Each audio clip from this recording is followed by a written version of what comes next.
결혼 5년 차였습니다. 아직 아이는 없었고 맞벌이로 살아가는 평범한 부부였습니다. 저는 중소기업에서 관리직으로 일하고 있었고 아내는 강남에 있는 마케팅 대행사에서 근무하고 있었습니다. 바쁘게 살아가면서도 서로 배려하며 지내려 애썼습니다. 특히 저는 바깥일로 많이 지칠 아내를 위해 집에서는 편하게 해주는 게 맞다고 생각하면서 늘 제 쪽에서 양보하는 경우가 많았습니다. 언제나 밖에서 고생하니까 적어도 집에서는 쉴 수 있게 해줘야지라는 마음이 제 안에 자리 잡혀 있었지요. 겉으로 보면 참 평온했습니다. 별다른 다툼도 없고 딱히 불만을 드러낸 적도 없었습니다. 그런데 지금 돌이켜 생각해보면 그 평온함이 너무 조용해서 불길했던 것 같습니다. 관계라는 건 어느 정도의 파동과 부딪힘이 있어야 자연스러운 건데 우리 사이의 고요함은 너무 정적이어서 오히려 낯설었습니다. 처음 이상한 기운을 감지한 건 아내의 퇴근 시간이 점점 늦어지기 시작하면서부터였습니다. 원래는 제가 먼저 집에 들어와 있으면 10분에서 15분 정도 차이로 아내도 함께 들어왔습니다. 거의 비슷한 생활 패턴으로 돌아가던 시절이었지요. 그런데 언제부턴가 그 균열이 생겼습니다. 30분 늦게 들어오는 일이 반복되더니 어느 순간 1시간 이상 늦는 날도 생겼습니다. 처음엔 업무 때문이라고 생각했습니다.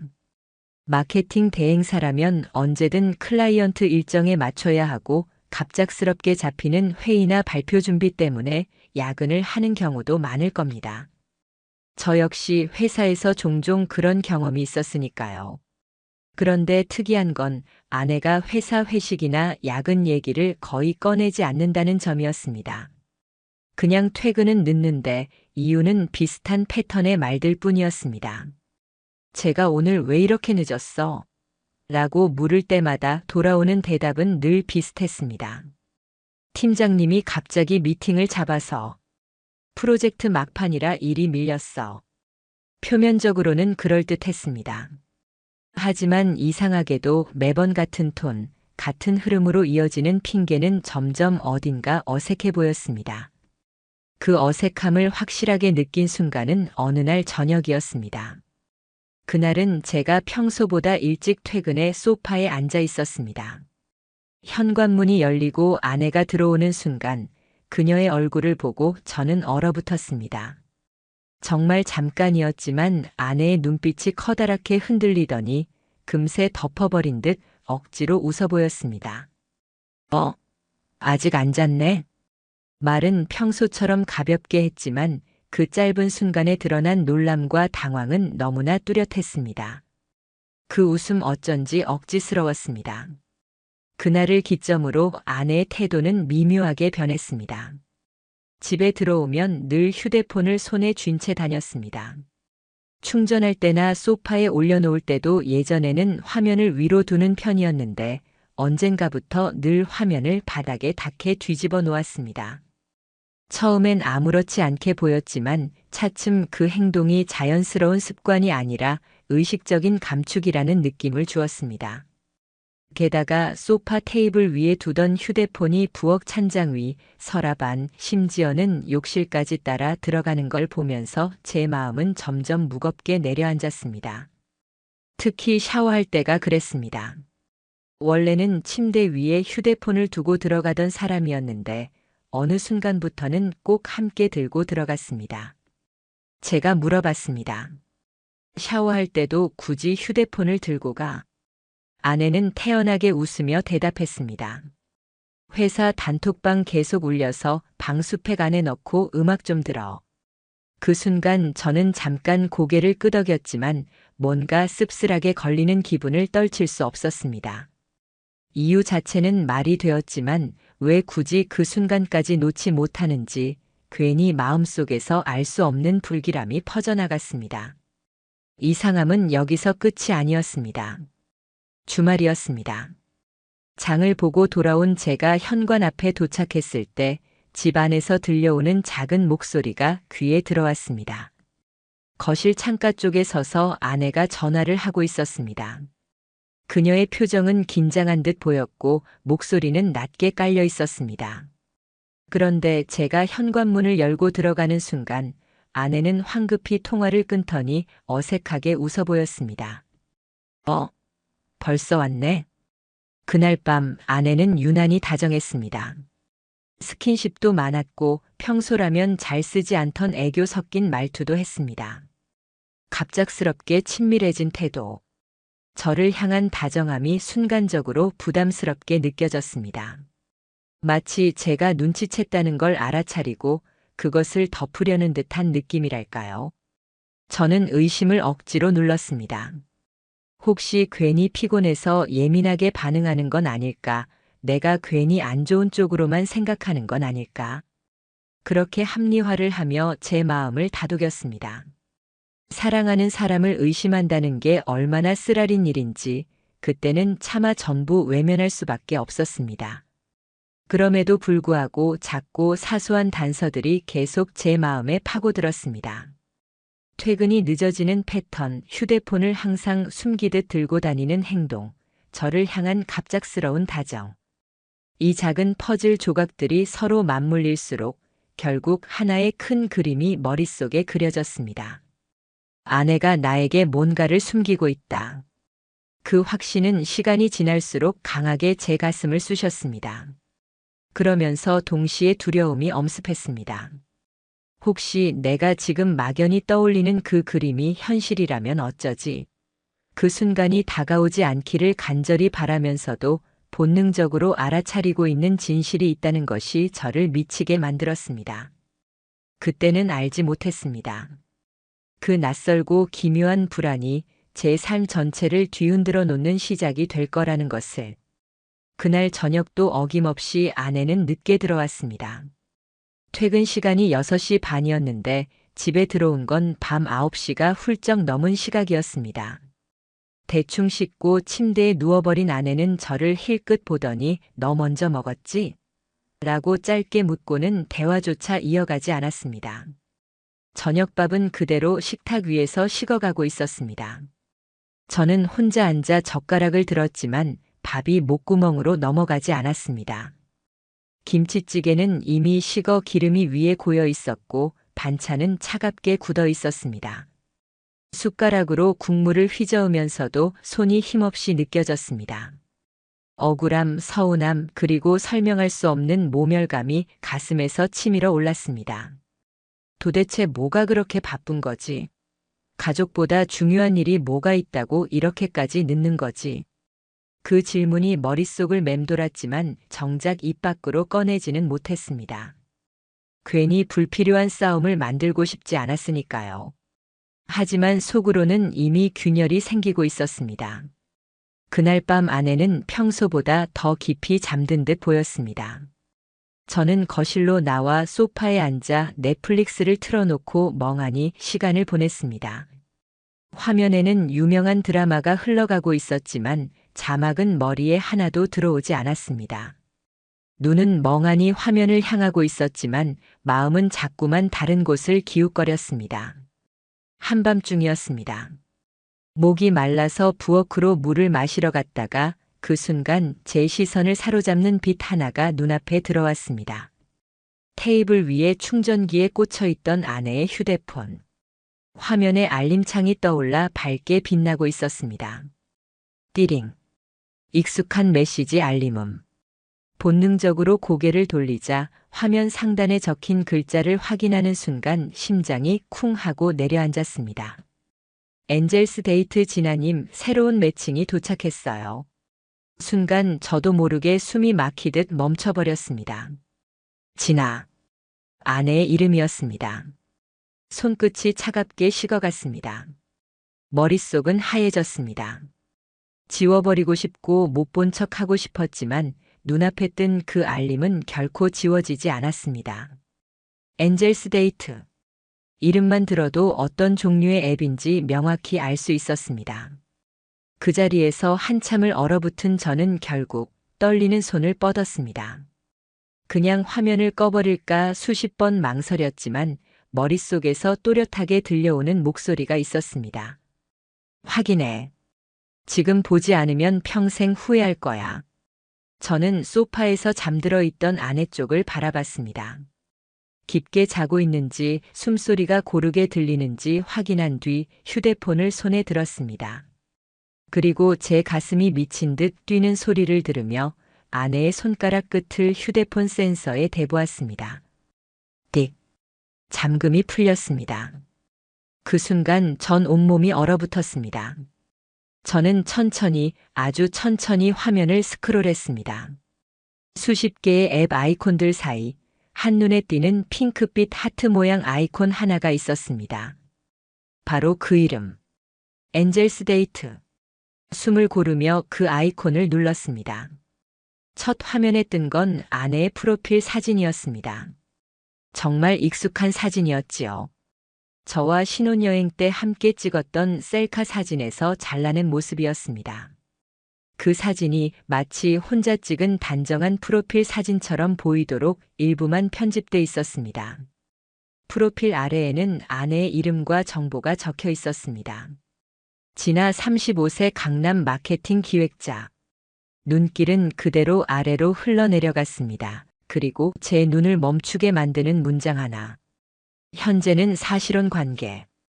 결혼은 법적으로 끝났고 서로 자유롭게 지내고 있습니다. 순간 의자가 꺼지는 듯 제 몸이 무너져 내렸습니다.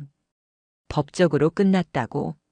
저는 결혼식도 했고 신혼여행도 다녀왔고 매일 밤 같은 집 같은 침대에서 함께 지내고 있었습니다. 그런데 아내는 그 안에서 저의 존재를 싹 지워버린 채 마치 결혼이 끝난 사람처럼 자기소개서를 써내려간 것이었습니다. 그 밑에는 또 다른 자기소개 글이 이어져 있었습니다.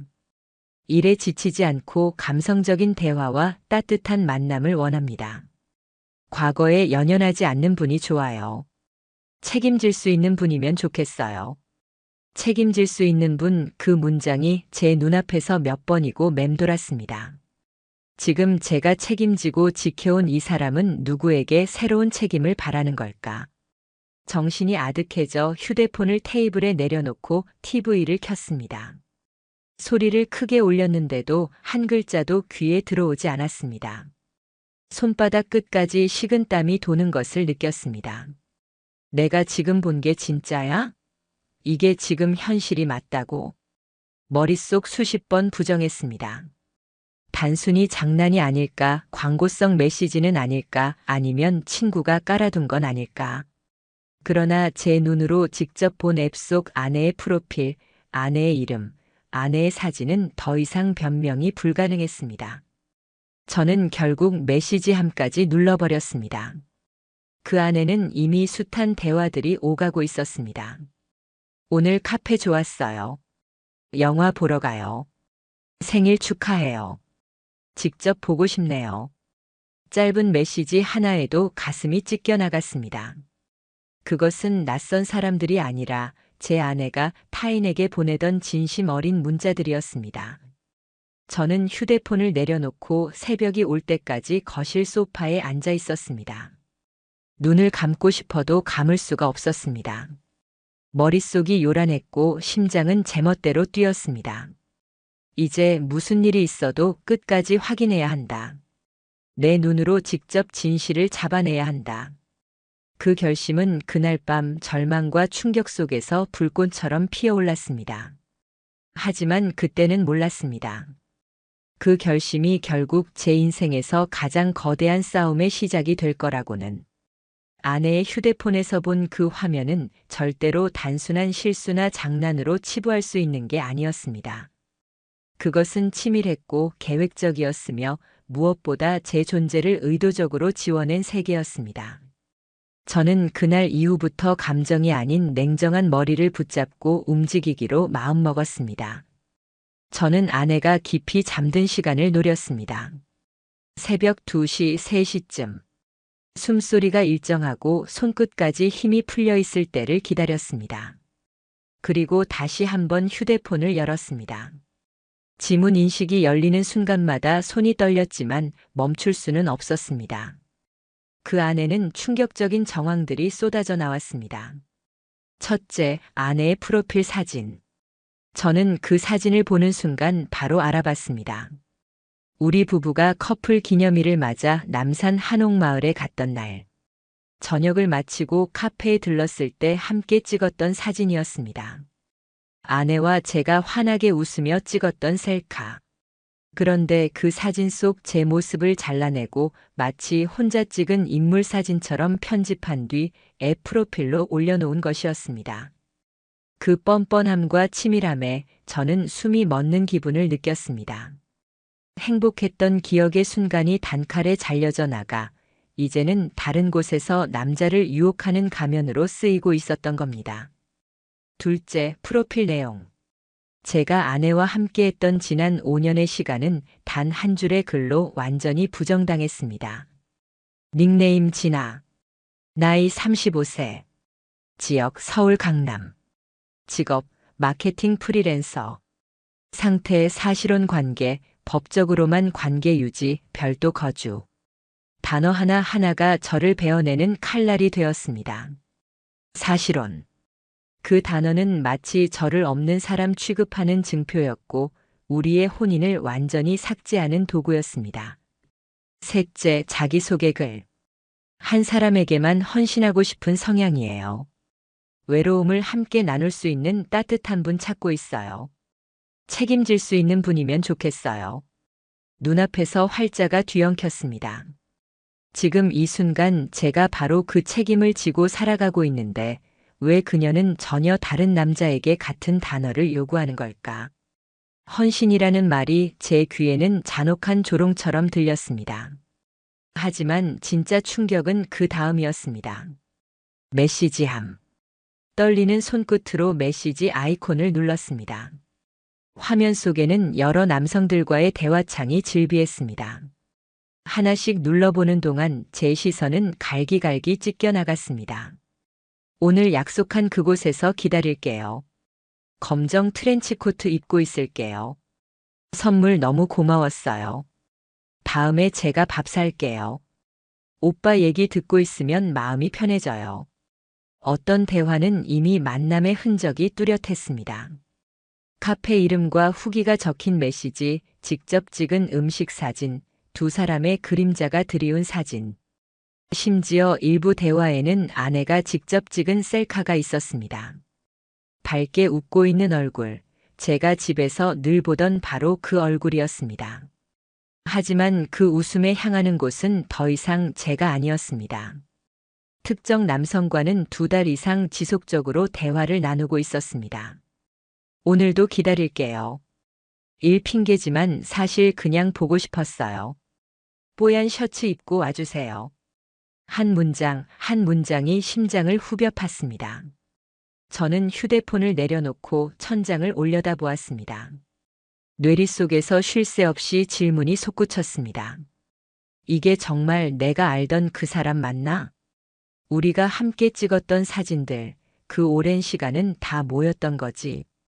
결혼식 날의 기억, 신혼여행에서 찍었던 사진들, 매년 기념일마다 주고받았던 선물들. 그 모든 것이 쓰레기처럼 방 한가득 흩날리는 기분이었습니다. 하지만 저는 감정적으로 폭발하지 않았습니다. 눈물이 쏟아지려는 걸 억지로 삼켰습니다. 심장이 찢어지는 것 같았지만 저는 마음속으로 다짐했습니다. 감정으로는 안 돼. 무조건 흔적을 남겨야 해. 기록해야 해. 저는 그날부터 본격적으로 모든 증거를 남기기 시작했습니다. 휴대폰 화면을 하나하나 스크린샷으로 찍어 USB에 저장했습니다. 날짜별, 시간별로 정리하며 폴더를 만들었습니다. 단순히 배신을 넘어선 법적 책임을 물을 준비를 하기 위해서였습니다.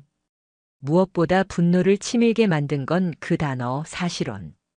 법적으로 끝나지 않은 상태에서 제 존재를 삭제하고 자유로운 만남을 찾는다는 건 단순한 불륜이 아니었습니다. 명백한 기만이자 결혼 제도의 부정이었습니다. 그 순간부터 저는 더 이상 남편으로서의 피해자가 아니라 진실을 밝혀내야 하는 증인의 마음으로 움직이기 시작했습니다. 아내가 외출하는 날, 늦게 들어오는 요일, 대화 패턴. 그 모든 것이 눈에 들어오기 시작했습니다. 작은 퍼즐 조각이 하나씩 맞아 들어가듯 아내의 세계와 제가 몰랐던 삶의 이면이 점점 드러나기 시작했습니다. 그리고 저는 깨달았습니다. 이건 단순한 메시지로 끝나는 게 아니라 분명히 현실 속 누군가와 연결되어 있다는 것을. 의심은 이제 확신이 되었고 확신은 행동으로 이어졌습니다. 저는 결심했습니다.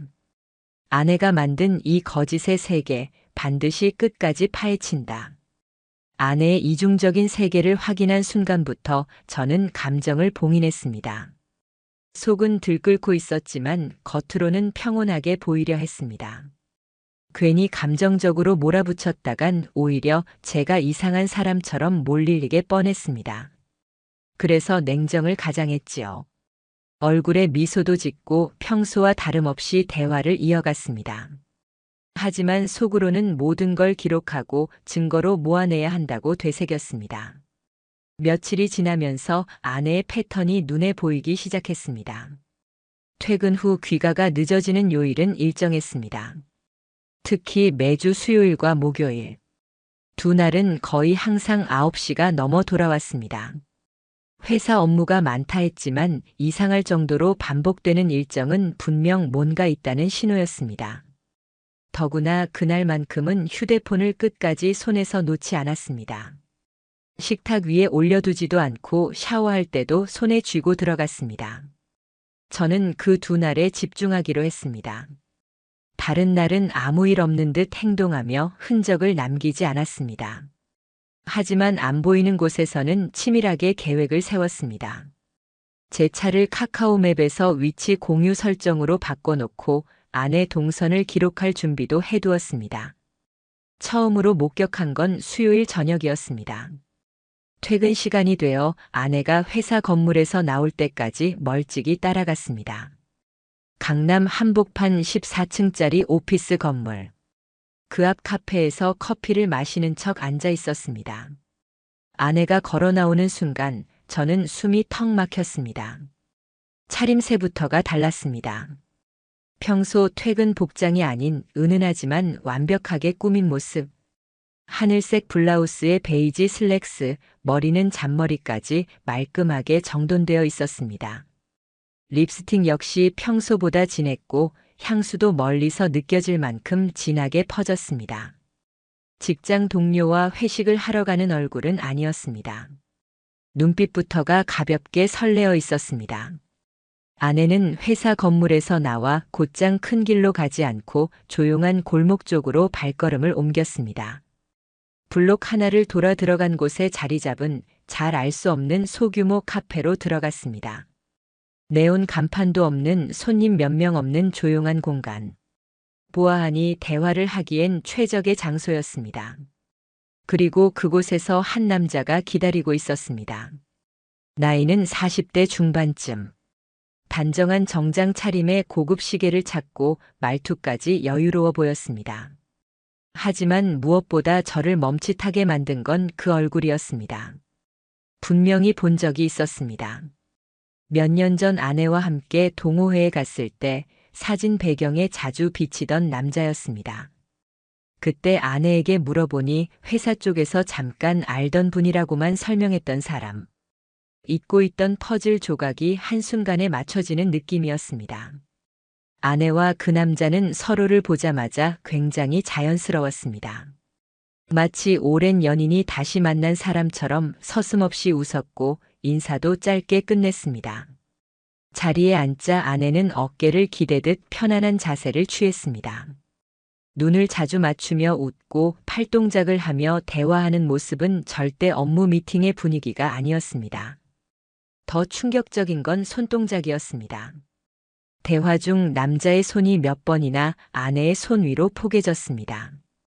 아내는 움찔거리지도 않았습니다. 오히려 자연스럽게 웃어주더군요. 저는 차량 안에서 커튼처럼 드리워진 어둠 속에서 몰래 휴대폰을 꺼내 들었습니다. 그 장면을 영상으로 담았습니다. 몇 장의 사진, 짧은 녹화 영상. 소리까지 녹음하려 했지만 주변 소음이 많아 명확히 들리지는 않았습니다. 하지만 분위기만으로도 충분히 전해졌습니다. 차 안에 앉아 그 장면을 지켜보는 동안 제 손은 식은 땀으로 흠뻑 젖었습니다. 숨이 막혀 고개를 뒤로 젖히고 창문을 바라봤습니다. 차가운 공기를 마셔야 겨우 심장이 진정됐습니다. 그날 밤 아내는 평소처럼 집에 들어왔습니다. 침대에 눕자마자 오늘 피곤하다라며 눈을 감았습니다. 부장님과 갑작스러운 미팅이 있었다며 두어 마디 변명도 곁들였습니다. 저는 고개를 끄덕이며 말했습니다. 아, 그랬구나. 고생했네. 겉으로는 아무 일도 없는 듯 태연했지만 속은 미쳐 날뛰고 있었습니다. 그 남자와 웃고 있던 장면이 계속 눈앞에 어른거렸습니다. 다음 날 아침 저는 곧장 변호사 사무실을 찾았습니다. 지금까지 수집한 자료를 모두 보여주며 자문을 구했습니다. 변호사는 서류를 넘겨보다가 단호하게 말했습니다. 법적 배우자를 사실혼으로 꾸며 다른 남성과 공개적인 만남을 지속한 것. 확실히 상간 소송 가능합니다. 무엇보다 사실혼이라는 표현은 남편의 존재를 지운 행위로 법원에서 가볍게 보지 않을 겁니다. 그 말에 제 머릿속은 더없이 또렷해졌습니다. 이건 단순한 감정의 배신이 아니라 제 권리를 기만한 치밀한 이중생활이었습니다. 저는 마음속으로 결심했습니다. 물러서지 않겠다고. 그날 이후 아내의 행적은 더욱 날카롭게 제 눈에 잡혔습니다. 옷차림, 행동, 귀가, 시간. 모든 게 연결되는 순간 저는 알 수 있었습니다. 아내는 단순히 거짓말을 하는 것이 아니라 완벽하게 다른 두 개의 삶을 동시에 살고 있었던 겁니다. 그리고 저는 이제 단순히 의심하는 남편이 아니라 법과 증거로 싸울 준비를 마친 사람이 되어가고 있었습니다. 목요일 저녁 아내는 평소처럼 메시지를 남겼습니다.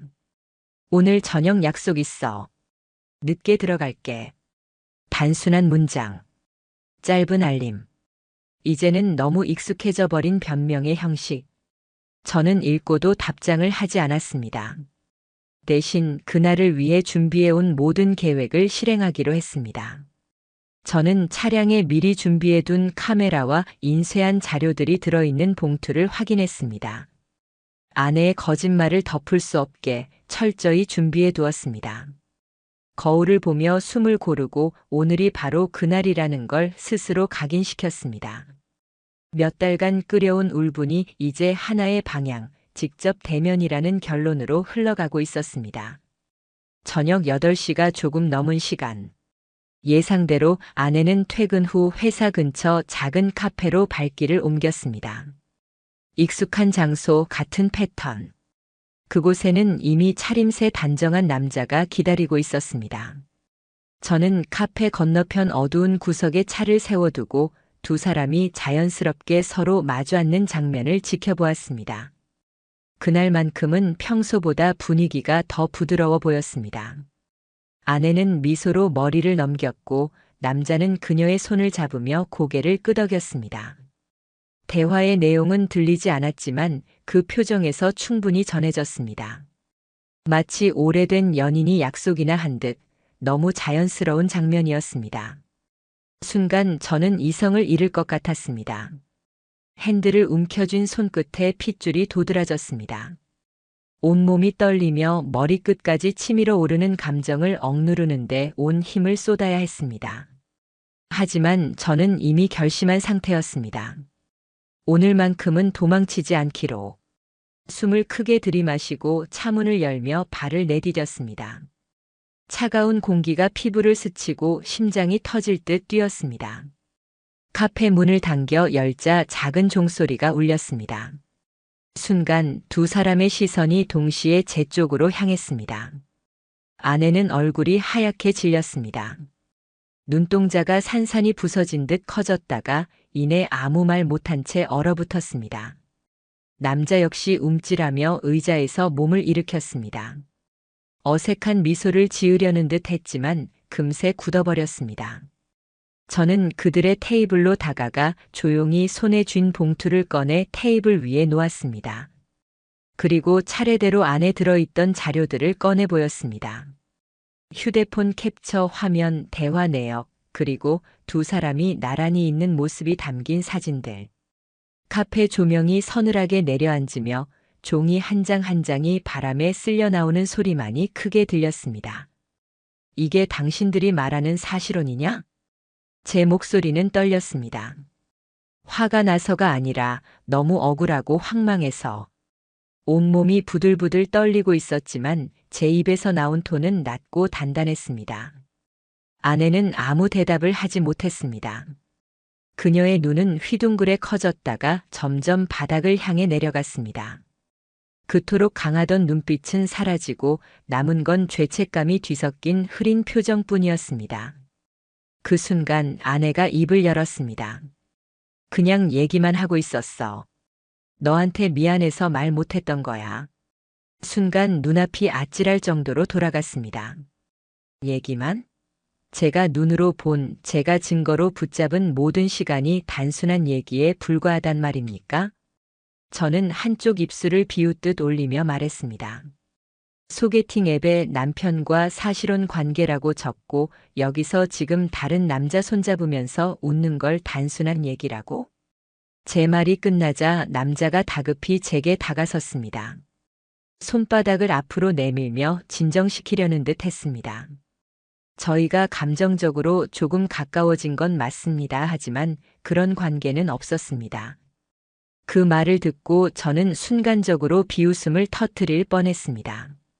물리적인 관계가 없다고 해서 그 모든 게 사라집니까? 도둑이 집안을 샅샅이 뒤엎어 놓고 물건은 훔치지 않았다며 죄가 없다고 말하는 것과 다를 바 없었습니다. 저는 그들을 똑바로 바라봤습니다. 목소리는 떨렸지만 의지는 흔들리지 않았습니다. 두 분이 법적인 책임에서 자유로울 거라 생각하는 모양인데 제가 직접 증명해 드리겠습니다. 그 말을 끝으로 봉투를 정리해 들고 카페를 뒤돌아 나왔습니다. 등 뒤로 들려오는 아내의 낮은 울음소리, 그리고 남자의 당황한 목소리가 희미하게 들려왔습니다. 하지만 저는 돌아보지 않았습니다. 그날 밤 아내는 집에 돌아오지 않았습니다. 텅 빈 침실 한쪽만 정리된 이불이 차갑게 느껴졌습니다. 내일이 오기 전까지 단 한숨도 잠들 수 없을 것 같았습니다. 다음 날 아침이 되어서야 아내는 집으로 돌아왔습니다. 눈은 퉁퉁 부어 있었고 머리칼은 흐트러졌습니다. 그 얼굴엔 변명이나 거짓 대신 공허함과 패배감이 서려 있었습니다. 그녀는 말없이 고개를 숙이고 엉거주춤 서 있었습니다. 저는 힘주어 단호히 말했습니다. 이미 변호사 상담 다 끝났고 자료도 충분해. 상간남도 곧 연락받을 거야. 아내는 그제야 무너졌습니다. 눈물을 쏟으며 제 앞에 주저앉았습니다. 내가 잠깐 미쳤었어. 정말 실수였어. 나도 왜 그랬는지 모르겠어. 하지만 저는 더 이상 분노보다 냉정이 앞섰습니다. 무너진 신뢰는 결코 되돌릴 수 없었습니다. 실수는 한 번이지. 내가 했던 건 수개월 동안 거짓말을 하나하나 쌓아올린 선택이야. 아내는 울음을 터뜨리며 바닥에 손을 짚고 무너져 내렸습니다. 하지만 저는 그 장면조차 더 이상 안쓰럽게 느껴지지 않았습니다. 연기처럼만 보였습니다. 이미 제 안에서의 신뢰는 무너져 있었고 남은 건 단호한 결심뿐이었습니다. 오늘 이후 제 싸움은 더 이상 감정이 아닌 현실과 법의 영역으로 옮겨가야 했습니다. 이제 모든 것이 본격적인 전쟁으로 변모해 가고 있었습니다. 다음 날 아침 저는 단 한치의 흔들림도 없는 발걸음으로 변호사 사무실을 향했습니다. 제 손에는 묵직한 서류 가방이 들려 있었고 그 안에는 지난 몇 주간 제가 밤을 새워가며 모아온 증거가 빼곡히 들어 있었습니다. 휴대폰 캡처 이미지, 대화 로그, 아내의 프로필 내용, 카페에서 직접 찍은 사진과 영상. 그리고 아내의 귀가 시간과 행적을 표처럼 정리한 기록까지. 한 장 한 장 꺼내며 마치 수사관이 된 듯 제 삶의 상처를 정리해 두었습니다. 변호사는 차분히 자료를 훑어보다가 고개를 끄덕였습니다. 이 정도면 명백합니다. 상간자 소송 충분히 승소할 수 있습니다. 그 말을 듣는 순간 제 가슴 깊은 곳에 눌려있던 분노가 차가운 확신으로 바뀌었습니다. 이제 더 이상 제가 당하고만 있던 피해자가 아니라 법 앞에서 싸움을 이어갈 원고가 된 것이었습니다. 며칠 후 아내는 제가 진짜로 법적 대응을 준비했다는 사실을 알게 되었습니다. 그날부터 그녀의 태도는 180도 달라졌습니다. 울고불고하며 무릎을 꿇었고 손을 붙잡으며 제발 한 번만 용서해 달라고 매달렸습니다. 정말 후회해. 다시는 그러지 않을게. 나도 왜 그랬는지 모르겠어. 잠깐 눈이 돌아갔던 거야.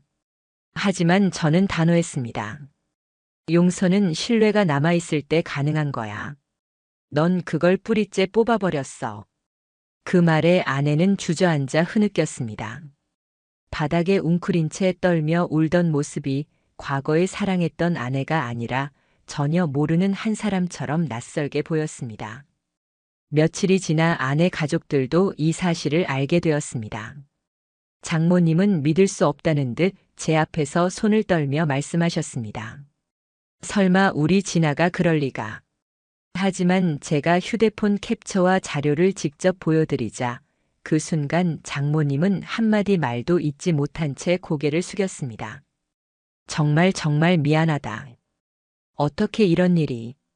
장모님의 눈시울이 붉어지는 걸 보는 순간 저도 마음이 무겁게 가라앉았습니다.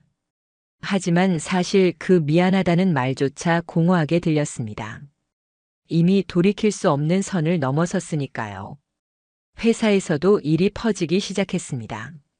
제가 퍼뜨린 건 아니었지만 은밀히 숨길 수 있는 일은 아니었습니다. 사내에선 이미 소문이 삽시간에 번졌습니다. 마케팅팀 진아 그 앱에서 활동했다더라. 앱 프로필에 남편과 사실혼이라고 적었다는데 직장 동료들의 소곤거림은 결국 아내에게로 전해졌습니다. 인사팀에서 불려가 면담을 받고 프로젝트에서도 배제되었습니다. 팀원들 앞에 선 아내의 굳은 표정을 누군가 촬영했다는 소문까지 들렸습니다. 무엇보다 큰 타격은 상간남에게도 닥쳤습니다. 그는 단순한 동호회 인연이 아니라 아내의 직속 상사였던 겁니다. 팀 권한을 이용해 후배 직원과 부적절한 관계를 유지했다는 의혹까지 동시에 불거졌습니다. 회사는 바로 조사에 착수했고 결국 그 남자 역시 징계위원회로 회부되었습니다. 그 순간 저는 알아차릴 수 있었습니다. 이것은 단순히 개인적인 배신 사건이 아니라 사회적법적으로도 흔들어야 할 사건이라는 것을. 며칠 후 저는 정식으로 상간남 소송을 접수했습니다. 변호사가 작성해준 소장은 단단했고 치밀했습니다. 법적 배우자를 사실혼 관계라 기재한 점, 남편의 존재를 은폐하며 타인과 교제 관계를 맺은 점, 그리고 허위 사실을 통해 새로운 인간관계를 형성하려 한 점. 이 모든 증거가 하나로 정리되어 있었습니다. 그날 밤 아내는 제게 조용히 물었습니다. 정말 소송까지 할 거야? 저는 고개를 끄덕였습니다. 그래. 내가 이렇게 당했는데 아무 일 없던 것처럼 넘어갈 수 있다고 생각했어? 내가 지운 건 나 하나가 아니야. 우리 결혼, 우리 삶 전체야. 그 순간 아내의 눈에서 눈물이 터졌습니다. 사람들이 다 등을 돌렸어. 동호회에서도 나 이제 못 나가. 뒤에서 다 수군거려. 나 때문에 다 망가졌어. 저는 그 말을 듣고도 흔들리지 않았습니다. 그건 내가 만든 결과야. 나 때문이 아니고 내 선택 때문이야. 아내는 무너져 내려 흐느꼈습니다. 하지만 이제 저는 연민조차 느끼지 않았습니다. 오히려 냉정하게 이미 모든 게 끝났음을 절감했을 뿐이었습니다. 그날 이후 저는 매일같이 법원에 제출할 자료를 검토하며 변호사와 대응 전략을 논의했습니다. 날짜별로 정리된 증거, 기사와 대비 전략, 법정에서 상대가 무슨 변명을 하더라도 반박할 수 있는 준비. 이제 제 마음속 싸움은 분노가 아니라 확신으로 바뀌었습니다. 이 싸움은 더 이상 저 혼자만의 문제가 아니었습니다. 진실을 끝까지 확인하려 했던 제 마음은 이제 현실적으로, 법적으로 반드시 책임을 물어야 하는 단계까지 이른 것입니다. 그리고 저는 드디어 다가오는 재판을 기다리고 있었습니다. 이제는 더 이상 숨지 않을 겁니다. 그들이 만든 거짓의 세계를 온 세상 앞에서 무너뜨려야 했으니까요. 소송이 시작된 이후 모든 것은 눈 깜짝할 사이에 무너져 내렸습니다. 상간남. 그는 회사 내부 징계위원회에서 조사 결과를 통보받았습니다. 결론은 명확했습니다. 업무 외 사적 관계 유지 및 허위 사실 유포. 그는 원래 팀장 승진 대상이었고 앞으로 경력도 꽃길일 거라 생각했던 사람이었습니다. 하지만 회사 내 평판은 바닥까지 추락했습니다. 몇 년간 쌓아올린 신뢰는 단 며칠 만에 무너져 내렸습니다. 결국 그는 해고 처분을 받았습니다. 겉으로는 자진 퇴사라는 이름이 붙었지만 회사 사람들은 이미 다 알고 있었습니다. 사람들 사이에서 이미지 실추로 인해 신뢰 회복 불가라는 이유가 회자되었고 그 누구도 그를 두둔하지 않았습니다. 그가 빈 사무실 책상을 정리해 나가는 장면을 본 동료의 말이 제 귀에 들어왔습니다. 고개도 못 들고 나갔더라. 다들 얼빠진 얼굴로 쳐다봤지. 아내 역시 회사에 오래 버티지 못했습니다. 징계까지는 아니었지만 팀 프로젝트에서 전면 배제된 뒤 하루가 다르게 시선이 따가워졌습니다. 결국 며칠을 버티다 사직서를 써냈습니다. 자진 퇴사라 했지만 사실상 쫓겨난 것이나 다름없었습니다. 무엇보다 치명적이었던 건 소개팅 앱 프로필에 남겼던 그 한 줄이었습니다. 현재 남편과는 사실혼 관계입니다. 그 문장은 그녀의 직장 동료들 입에도 오르내렸습니다. 아직도 결혼한 상태면서 사실혼이라고 쓰고 다른 사람 만나는 게 말이 돼? 남편은 뭐가 된 거야? 진짜 끔찍하다. 아내는 그 시선을 견딜 수 없었습니다. 사람들의 대화 속에서 자신이 입에 오르내린다는 사실 하나만으로도 버텨낼 수 없었던 걸 겁니다.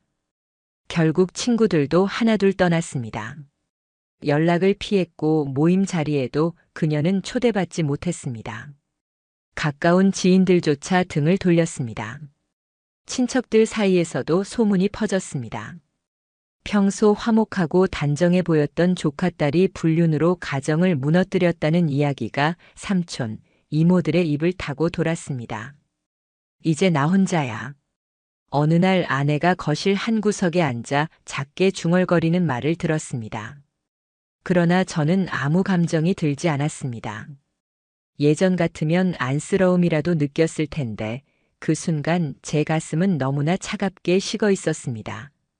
며칠 후 법원에서 첫 재판이 열렸습니다. 법정에 들어서는 순간 공기 자체가 무겁게 내려앉는 듯 했습니다. 판사의 시선, 방청객의 숨죽인 분위기. 아내와 상간남은 피고석에 나란히 앉아 있었습니다. 재판은 길지 않았습니다. 저는 준비해둔 증거들을 제출했습니다. 대화 로그, 사진, 앱 프로필 캡처. 법원은 모든 자료를 꼼꼼히 검토했습니다. 아내는 울먹이며 진술했습니다. 정말 잠깐이었어요. 깊은 관계는 아니었고 단순한 감정적인 대화였어요. 상간남 역시 고개를 숙이며 말했습니다. 그런 관계는 없었습니다. 단순히 대화를 나누는 정도였습니다. 하지만 판사는 냉정히 말했습니다. 배우자가 있음에도 불구하고 자신을 사실혼이라 소개하며 타인과 관계를 맺은 것은 결혼 제도를 부정하는 중대한 행위입니다. 단순한 해명은 책임을 면하지 못합니다. 그리고 최종 판결이 내려졌습니다. 상간남에게 위자료 3천만 원 지급. 아내에게도 위자료 일부를 지급하라는 판결. 순간 법정 안의 공기는 완전히 갈라져 나갔습니다. 상간남은 법정에서 아무 말도 하지 못한 채 고개를 숙였고 아내는 하염없이 울었습니다. 하지만 저는 눈 하나 깜짝하지 않았습니다. 며칠이 지나 상간남은 결국 도시를 떠났습니다. 다른 지역으로 이사를 갔다는 소문만 들려왔습니다. 하지만 그곳에서도 이직 사유와 불명예스러운 퇴사 이유가 퍼져 버틸 수 없다는 얘기가 따라다녔습니다. 그는 결국 인생의 흐름을 스스로 끊어버린 셈이었습니다. 아내는 작은 원룸으로 들어갔습니다. SNS도 지웠습니다. 어디서 무슨 일을 하는지도 알 수 없었습니다. 다만 가끔 지인을 통해 전해 듣는 말이 있었습니다. 요즘 완전히 사람 같지 않대. 눈에 힘도 없고 말도 거의 안 한대. 한때 저를 속이고 그 남자와 웃음을 나누던 그 사람이 이제는 무너져 홀로 남아 생기를 잃은 그림자처럼 살아가고 있었습니다. 그녀는 언젠가 저에게 마지막으로 말했습니다. 우리 다시 시작할 수 없을까? 정말 잘못했어. 다시는 안 그럴게. 기회를 한 번만 더 주면 안 돼? 하지만 그 말은 제 귀에는 단순한 자기연민으로만 들렸습니다. 제가 고통 속에서 무너질 때는 눈 하나 마주치지 않더니 이제 자신이 무너지고 나서야 돌아오자 말하는 것. 그것은 사랑이 아니라 철저한 이기심이었습니다. 저는 차갑게 대답했습니다. 넌 내 선택을 한 거야. 그리고 그 대가는 내가 끝까지 감당해야 해. 그 말을 끝으로 저는 모든 연락을 끊었습니다. 시간이 흐른 지금 저는 후회하지 않습니다. 사랑한다고 믿었던 사람이었지만 그 믿음을 배신하고 책임을 버리고 거짓으로 삶을 꾸려간 대가는 너무나 명확했습니다. 이 이야기를 듣고 계신 분들이 있다면 꼭 기억해 주셨으면 합니다. 배신은 순간의 쾌락이 아니라 평생을 무너뜨리는 결과를 가져옵니다. 뒤늦은 후회는 무너진 삶 앞에서 아무 소용이 없습니다. 그리고 당신이 그 배신의 피해자라면 절대 눈을 감지 마십시오. 끝까지 사실을 확인하고 반드시 책임을 물어야 합니다. 그것이 스스로를 지키는 길이자 다시 일어서기 위한 유일한 방법입니다.